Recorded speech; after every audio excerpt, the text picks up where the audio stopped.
Hello students, आज के इस वीडियो में हम लोग बात करेंगे डाइलेक्ट्रिक्स एंड देयर पोलराइजेशन। सबसे पहले हम ये बात करना चाहते हैं what is the dielectrics. Dielectrics are substances which not allow to flow the charges through it, यानी कि डाइलेक्ट्रिक्स ऐसे सब्सटेंस होते हैं जिसके अंदर चार्जेस को फ्लो करने के लिए अलाउ नहीं करता, जस्ट लाइक इंसुलेटर। ये क्या होते हैं? इंसुलेटर। जैसे कंडक्टर में क्या होता है, जो फ्री इलेक्ट्रॉन्स होते हैं, फ्री चार्जेस होते हैं, वो फ्लो करने के लिए परमिसेबल होते हैं, जबकि डाइलेक्ट्रिक्स के अंदर ऐसा नहीं है। इट मींस हम ये कह सकते हैं कि dielectrics is a substance which not allow to flow the charges through it and that they can be polarized by the displacement of the small displacement of the charges in the presence of external electric field। तो dielectrics के बारे में हम definition लिखेंगे तो लिखेंगे it is a, लिखना चाहे तो लिख देंगे it is a substance which not allow the flow of charges through it. क्या लिखेंगे? It is a substance which not allowed to flow the charges through it, but they can be polarized by small displacement of charges in external electric field। बात समझ में आ रही होगी कि इस तरह के सब्सटेंसेस को हम क्या बोलेंगे? डाइलेक्ट्रिक्स बोलेंगे। अब हमारे पास करते हैं कि डाइलेक्ट्रिक्स का बिहेव क्या होगा इन presence of external electric field. हम बात करते हैं बिहेवियर ऑफ, क्या बात कर रहे हैं? Behavior of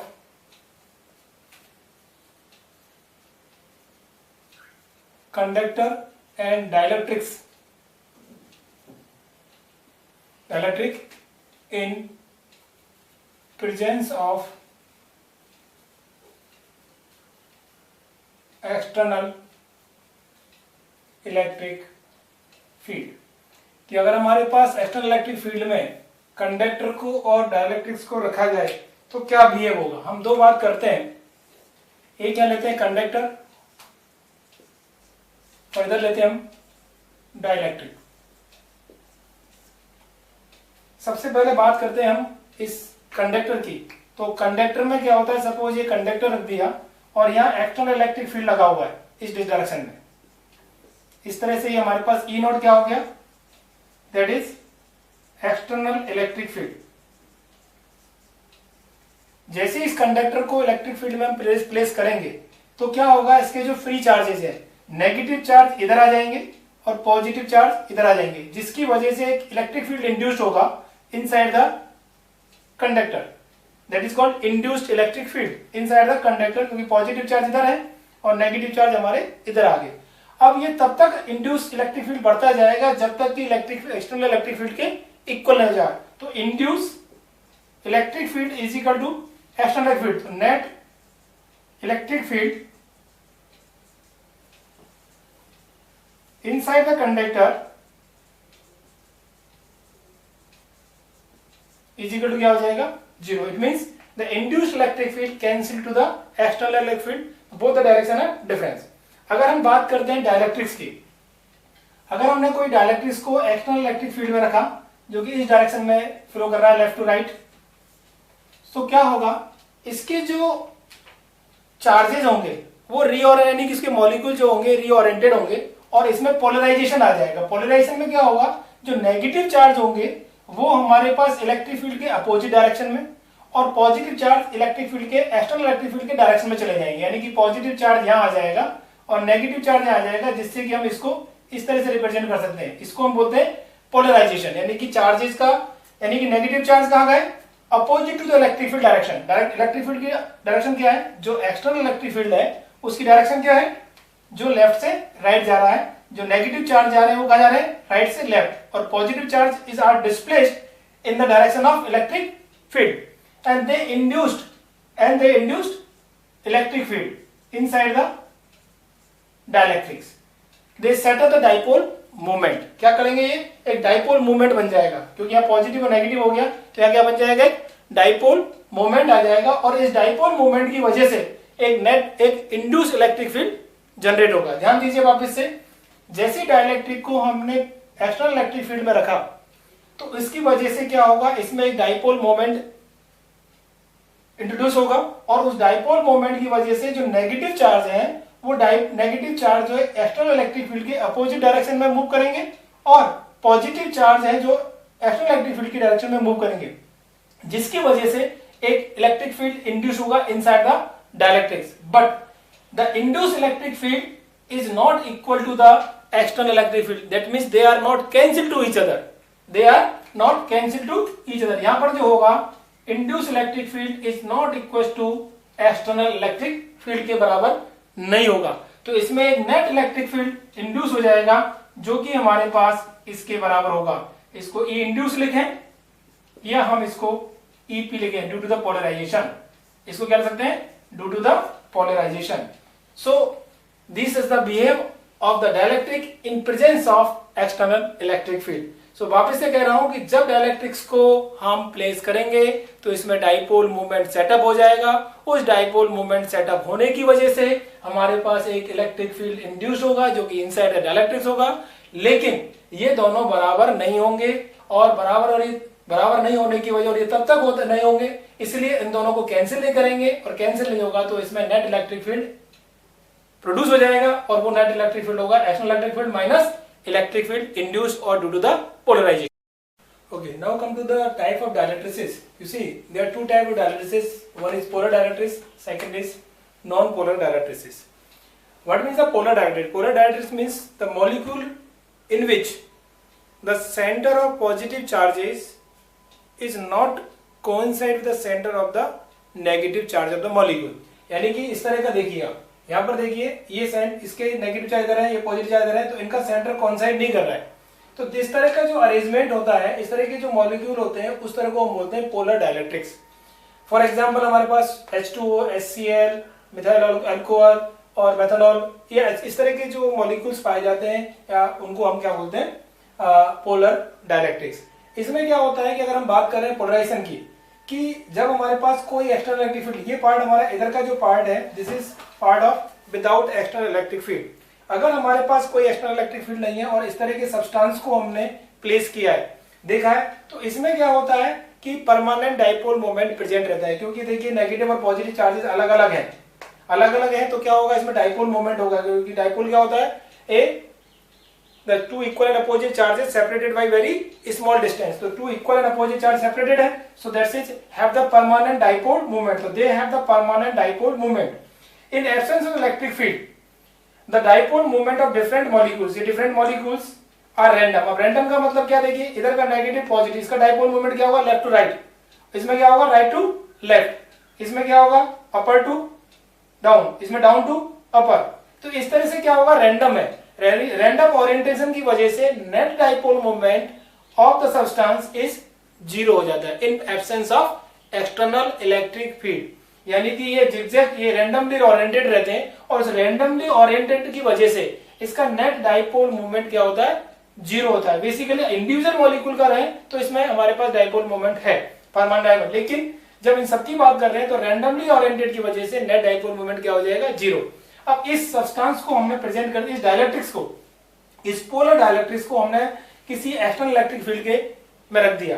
when you place this dielectrics यानी polar dielectrics in the external electric field, तो क्या होगा, ये सारे के सारे ओरिएंटेड हो जाएंगे in the direction, dipole movement in the direction of the external electric field, that is noted the dipole movement in the direction of external electric field. देखिए इसका डाइपोल मूवमेंट की डायरेक्शन क्या होगी, left to right, electric field भी क्या जा रहा है, लेफ्ट टू राइट, तो in this direction electric field क्या है, इसी डायरेक्शन में है, इसी डायरेक्शन में एक्सटर्नल इलेक्ट्रिक फील्ड है, ई नॉट है, तो इसी डायरेक्शन में हमारे पास डाइपोल मूवमेंट आ जाएगा, और so net dipole movement in the field of external electric field में जनरेट हो जाएगा। This is the polarisation of the polar dielectric in presence of external electric field. Now come to the next, non polar dielectrics. Non polar क्या होते हैं? जिसके अंदर जो centre of mass of the negative charges is coincide with the center of mass of positive charges like H2, N2, O2. These are type of the substances or the molecules are known as non-polar dielectrics. अब इसकी बात करें कि अगर इनका polarisation कैसे होता है,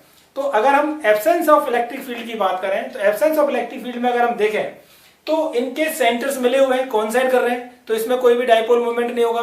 तो in absence of electric field the net dipole, इनका डाइपोल मोमेंट क्या होता है? They have no permanent dipole moment. तो डाइपोल मोमेंट क्या हो गया? इसका जीरो हो गया।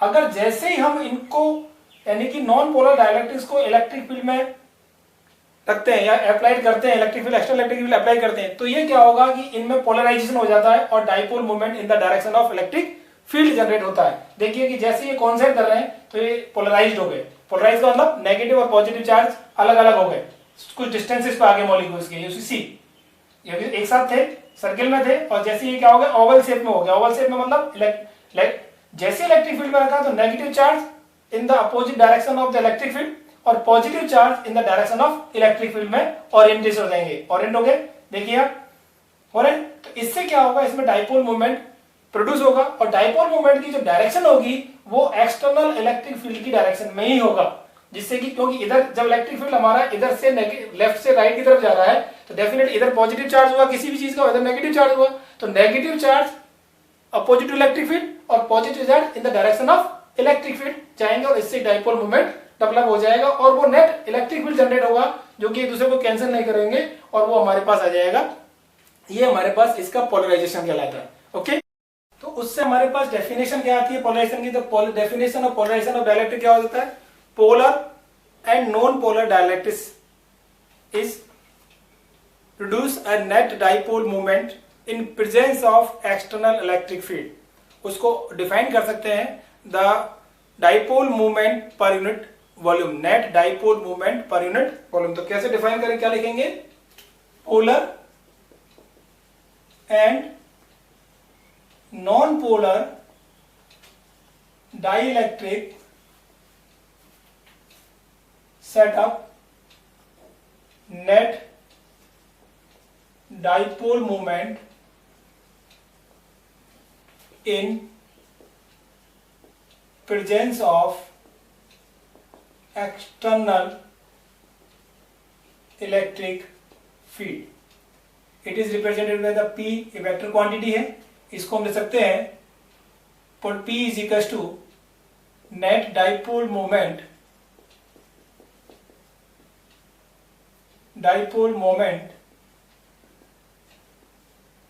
पर यूनिट वॉल्यूम, यानी कि लिखेंगे dipole moment net dipole moment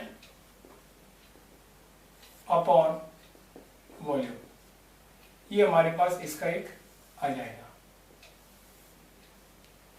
ठीक है, ये इसकी डायरेक्शन क्या होगी? Direction of P in the direction of external electric field, इसी डायरेक्शन में होगा। इसी से हमारे पास क्या होगा? Net electric field in dielectric in presence of external field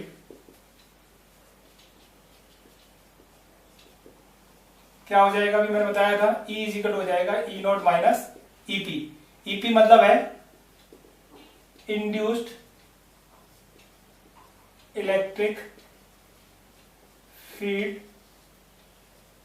due to polarization, due to polarization EP। तो ये हमारे पास नेट इलेक्ट्रिक फील्ड आ जाएगा जो कि in the direction of electric external electric field में होगा। अब EP को हम क्या लिख सकते हैं? EP को लिख सकते हैं sigma P upon epsilon naught, या सिग्मा P क्या है? सिग्मा क्या होता है? Charge density, polarize charge density.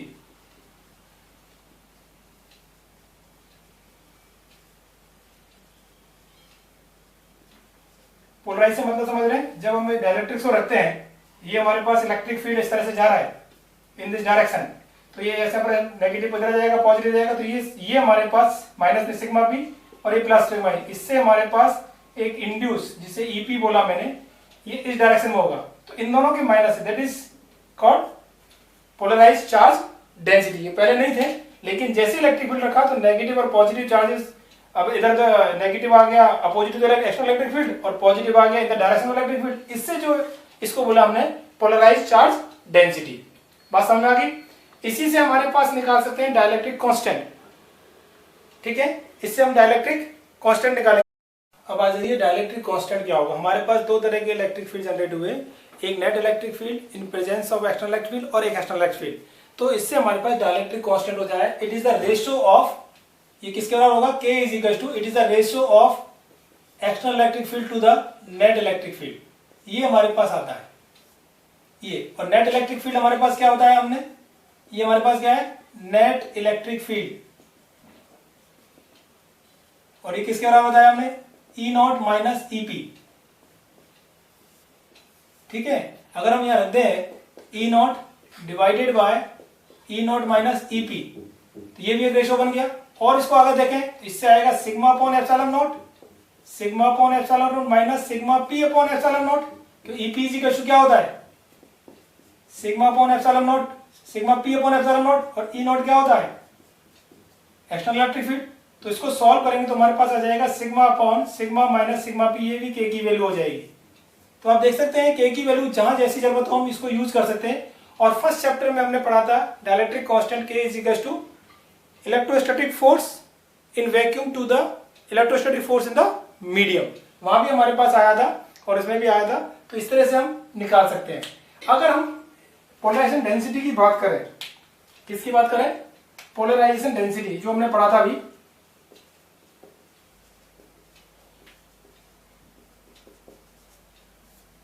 ये हमने पढ़ा था अभी नेट डाइपोल मोमेंट, क्या पढ़ा था, नेट डाइपोल मोमेंट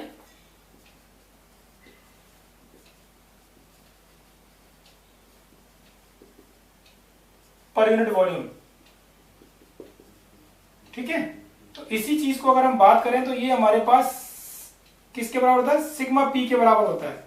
कैसे होता है वो देखिए आप, कि डाइपोल मूवमेंट को क्या लिखेंगे, अगर हम डाइपोल इसकी डेफिनेशन से चलें, इससे चलें तो हमारे पास P इज इक्वल टू क्या हो जाएगा, डाइपोल मूवमेंट, यानी कि अगर हमारे पास कोई चार्ज QP हो गया आफ्टर द पोलराइजेशन और उन दोनों के बीच की डिस्टेंस D ले लिया जिसको हम 2a लेते थे, अपॉन वॉल्यूम क्या हो जाएगा, एरिया इंटू डिस्टेंस, D से D कैंसिल हो गया तो क्या रह गया, polarized charge upon A, QP क्या है, QP है पोलराइज्ड चार्ज,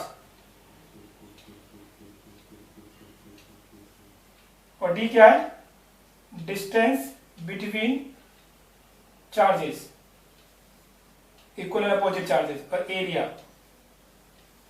तो Q अपॉन P यानी कि चार्ज अपॉन एरिया क्या बन जाता है, डेंसिटी, इसको हम सिग्मा P के बराबर रख सकते हैं। तो P is equal to sigma P के बराबर होता है, इसलिए इसको बोलते हैं पोलराइजेशन डेंसिटी, राइट। एक टॉपिक और छोटा सा आता है इसमें, अगर हम बात करें डाइलेक्ट्रिक स्ट्रेंथ,